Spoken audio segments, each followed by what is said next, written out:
poštovani gledaoci opštinske televizije Brod, teško je riječima izraziti osjećanja brojnih članova naše vladajuće koalicije nakon što su pročitani rezultate opštinskih izbora 2012. Slika govori više od 1000 riječi.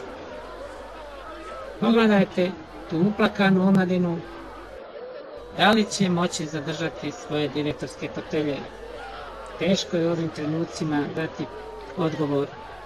Možda i ovaj spomenik govori kakvoj se gromadi tu radi. Pogledajte ovog druga, ne može sebi da dođe. Opštinsko rukovodstvo ne može da se pomiri sa gubitkom. Zašto uplakano vapi naš drug? Maglovito oktobarsko jutro nije moglo svanuti tužnije. Tako mlad, tako lijep, a tako mrtav. Teško je po položaju ruku utvrditi šta rade ova djeca. Možda se ipak plaču, kome je do smijeha. Izgubiti izbore, izgubiti vođu, da li to znači izgubiti nadu bolje sutra?